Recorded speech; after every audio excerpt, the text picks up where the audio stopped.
The Carters were the who's who of wealthy black families in Columbia, South Carolina. They didn't just have money, they came from old money. Derek Carter Sr. had been in real estate since the mid-'80s. He started off as a residential realtor, then he moved to buying and selling homes and slowly built a name throughout Columbia. By the mid-'90s, he had moved into commercial real estate. Then came the major investments. His first major investment deal involved the property that would eventually become one of downtown Columbia's most recognizable public buildings. He was one of the first private investors that helped build the Richland County Public Library's downtown campus. After that, Derek never looked back. By the time he reached his 60s, his portfolio was worth a little over $50 million and still growing. But Derek wasn't the only one who came from something.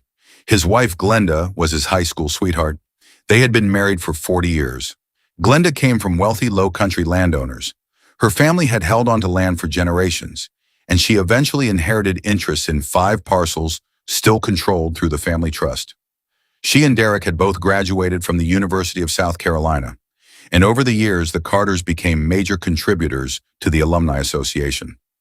Derek was the businessman. Glenda was the socialite, tea parties, church functions, charity galas, fundraisers for the university, volunteer organizations. If something important was happening in Columbia, chances were Glenda Carter either attended it, donated to it, or knew somebody running it. If Derek was the power behind the Carter family, Glenda was its face. Together they represented black wealth at its finest, and their 3 children had grown up in the middle of it. Derek Jr. was the oldest. Joanne came next. Then there was David. The Carter children attended the best schools. They traveled every summer. They grew up attending dinners with mayors, state senators, business owners, and some of the most influential families in South Carolina. Everybody knew who their parents were. Derek Jr. was homecoming king his senior year. Joanne was captain of the cheerleading squad. David couldn't have cared less. His brother and sister called him the nerd of the family. All 3 attended the University of South Carolina. When their applications came across the admissions office, the Carter name didn't need an introduction. David still completed every requirement. He even wrote the admissions essay. Derek Jr. laughed when he found out. "Man, you know who Daddy is, right?" David shrugged. They asked for an essay. That was David. He loved his family. He appreciated everything his parents had given him, but he never needed the Carter name to tell him who he was. Derek Jr. did exactly what everyone expected. He earned his real estate license, eventually got his broker's license, and joined the family business. When Derek Sr. decided to step away from daily operations, Jr. took control. Under him, the Carter Group, LLC, became a second-generation fixture in South Carolina real estate scene.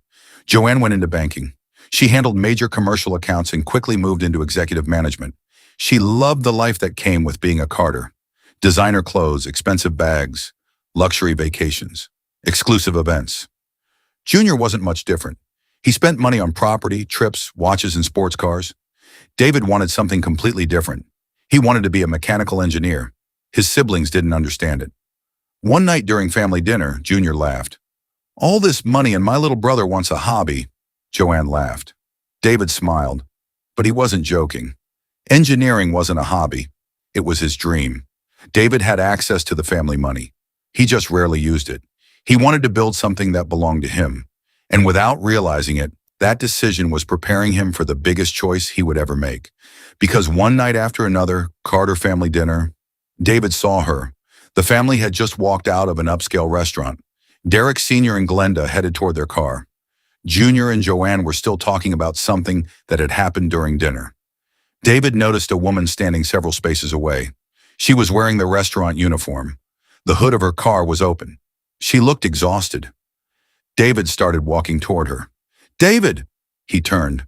Glenda was staring at him. "Where are you going?" "She looks like she needs help." Glenda looked toward the woman. "Baby, you don't know anything about cars. You're going to get dirty." Junior laughed. "Maybe if the car wasn't so old, it might actually work." Joanne laughed. "You stupid!" David didn't. He kept walking. When he reached the woman, she barely acknowledged him. "You need some help?" "I'm good."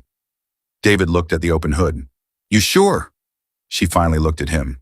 "I said I'm good." David nodded. "Okay." Then he stood there. She looked at him again. "Why are you still standing there?" Because your car still doesn't work. She sighed. Her name was LaShonda. Most people called her Shonda. She had just finished working a double. Her feet hurt. She was tired, and she still had to get across town to pick up her 4-year-old son from the babysitter. The last thing she needed was some rich man standing there trying to play Superman. I gotta get my baby. Let me take you. No. I can have somebody pick the car up. No. I can pay. Shonda immediately looked at him. Don't you have somewhere to be? I didn't ask for your help. David stopped. You're right. I don't need charity. I'm not offering charity. Then what are you offering? David thought about it. A ride. Shonda looked toward his expensive car.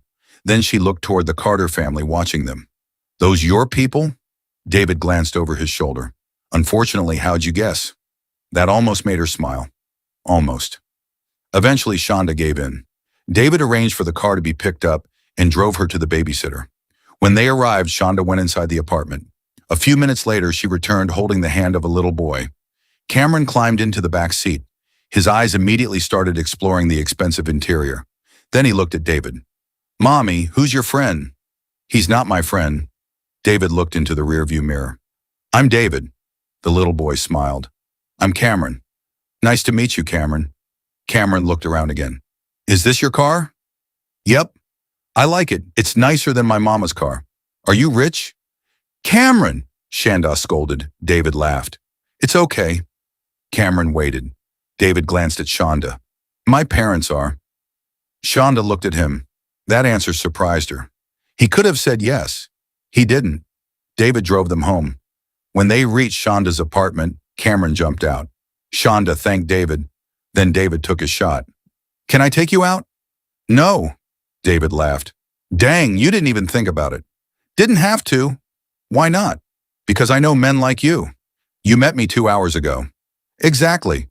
Then you don't know men like me. Shonda stared at him. David smiled. A real date. No car trouble. No rescuing anybody. Just dinner. She shook her head, but she was smiling now. Give me your phone. David handed it over. She entered her number. Don't make me regret this. I won't. Shonda turned toward her apartment. Shonda. She looked back. What? What does Cameron like? She frowned. Why? Because if I'm trying to get to know his mother, I should probably know something about the most important person in her life. Shonda studied him. Spider-Man. David smiled. I can do Spider-Man. Their first date became a second, then a third. David learned that Shonda was 27. Cameron's father wasn't involved. She worked at the restaurant while taking classes toward becoming a registered nurse.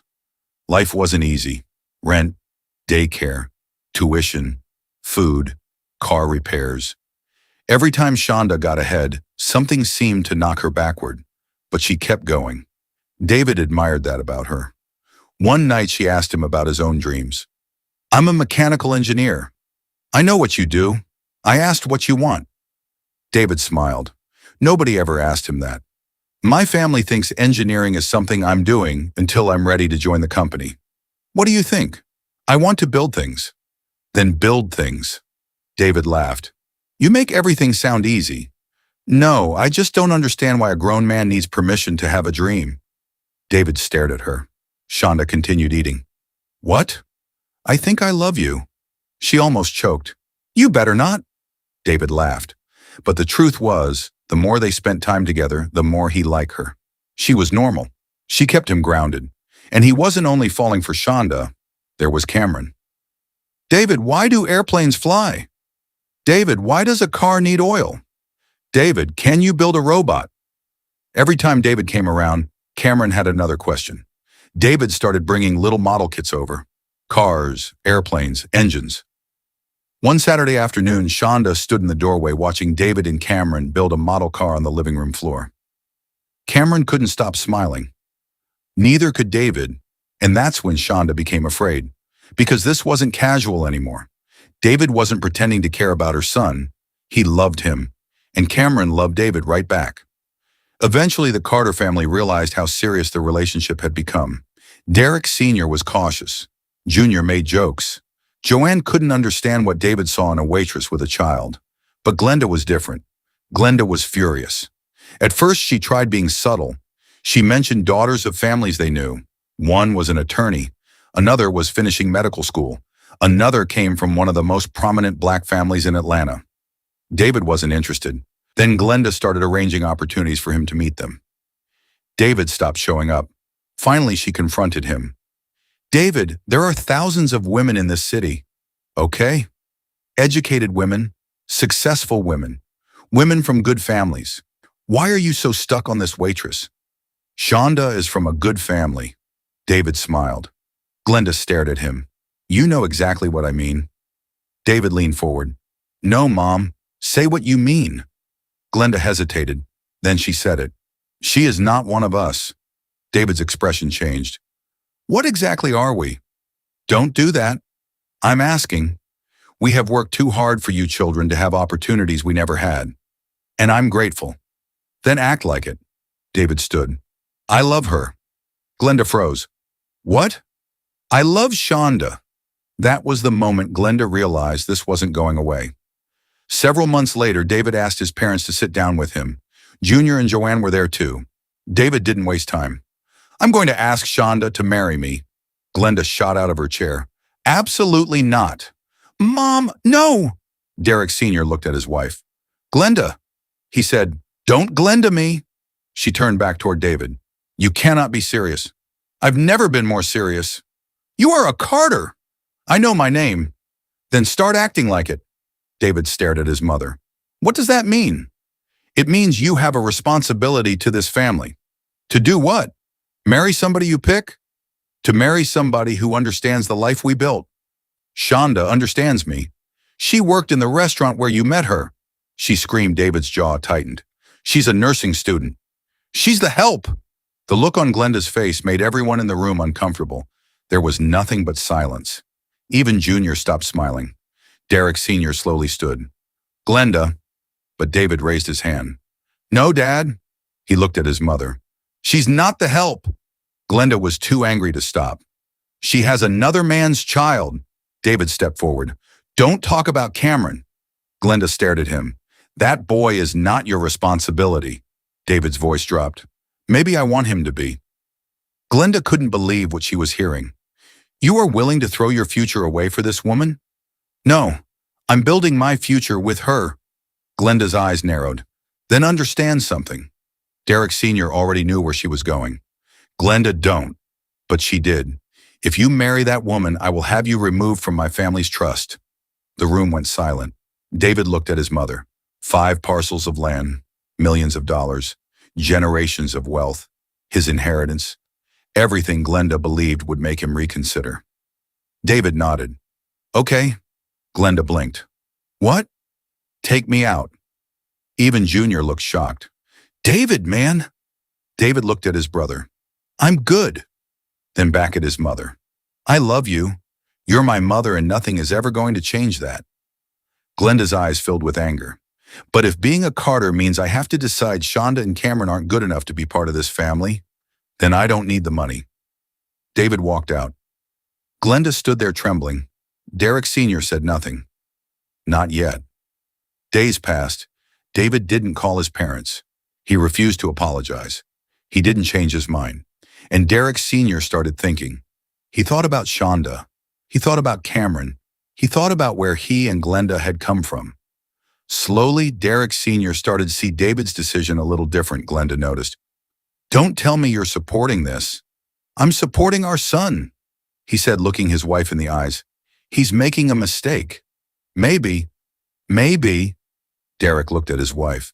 Do you remember how your parents were treated? Glenda became quiet. Don't. She rolled her eyes.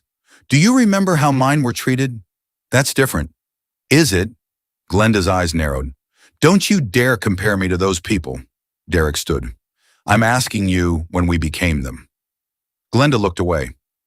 Our parents worked because they wanted us to have something better. Your family held on to that land because they wanted their children to have something. I built this company because I wanted our children to have choices. Derek pointed toward the door David had walked through days earlier. Not so we could make their choices for them. I am protecting him, she said, folding her arms. From what? From making a mistake. Or from embarrassing you? Glenda stared at him. That one hurt. Derek softened. Glenda, that little boy hasn't done anything to you. This isn't about Cameron. Yes, it is. Derek walked closer.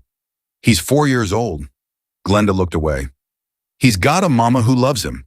That's all that boy knows. Derek paused. You remember Junior at 4? Glenda didn't answer. Joanne? Her eyes watered. David, stop. You would have done anything for those babies. I still would, she declared. I know. Derek reached for her hand. And Shonda loves Cameron the same way you loved ours. A tear rolled down Glenda's cheek. Derek squeezed her hand. We spent 40 years asking God to protect our children. He looked into his wife's eyes.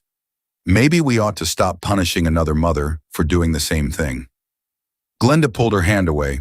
She wasn't ready, not yet. When Shonda learned what happened at David's parents' house, she was devastated. You can't do this. I already did. David, that's your family. And you're the woman I love. Millions of dollars? I can work. That's not funny. I'm not joking. Shonda shook her head.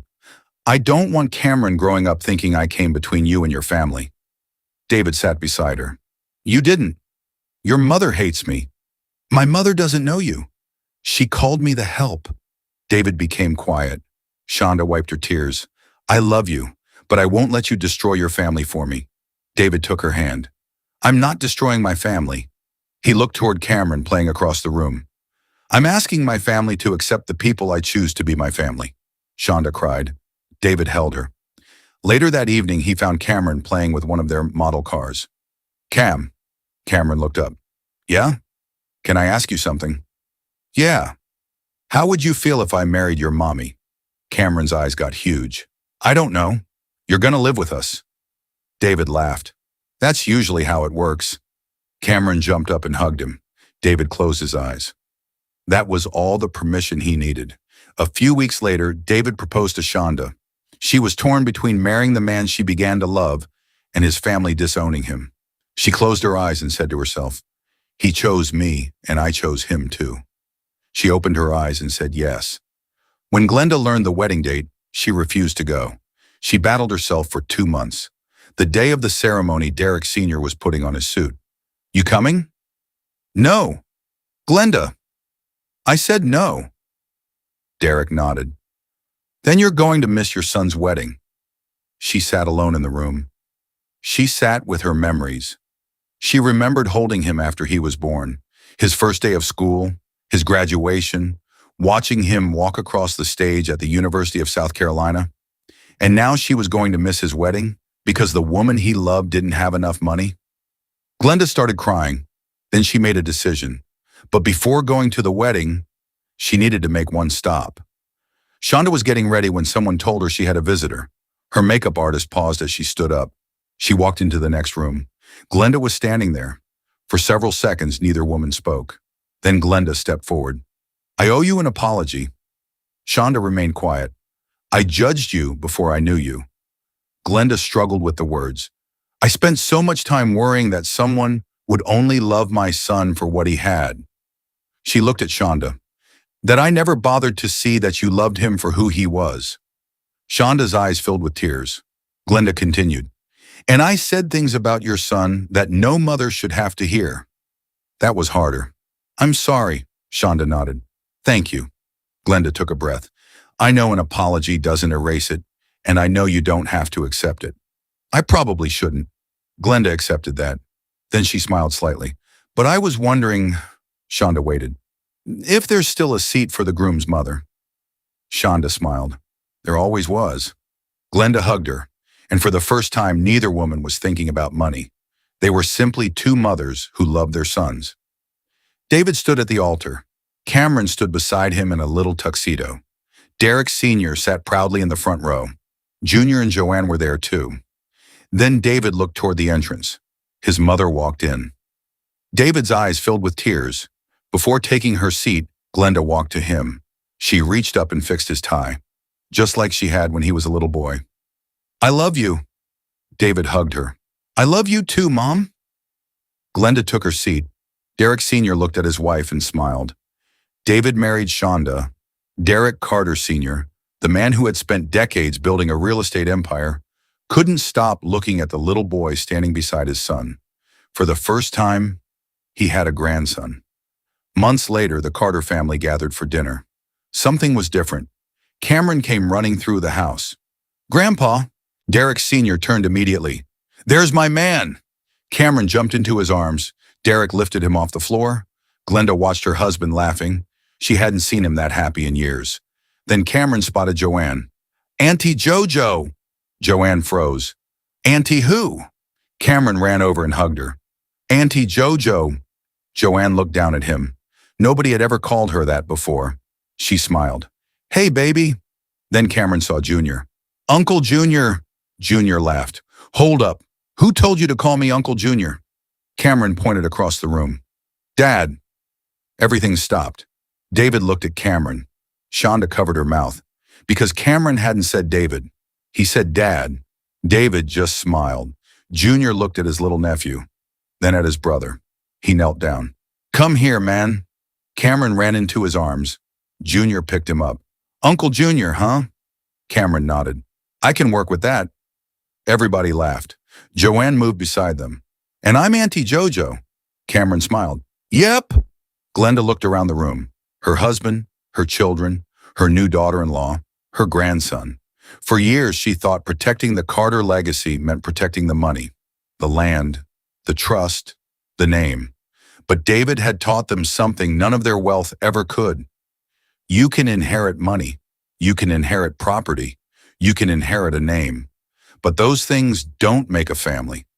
Derek Carter had spent 40 years building an empire his children could inherit, and his youngest son had been willing to give up his portion of that empire for the woman and little boy he loved. In the end, David didn't lose his family. He made it bigger. And the Carters learned that sometimes the greatest addition to an empire is someone who never cared about the empire in the first place. Hope you enjoyed this one. For more stories by Blitz Santiago, be sure to subscribe to the Right City Studios, YouTube, and TikTok channels. We'll see you in the next one. The end.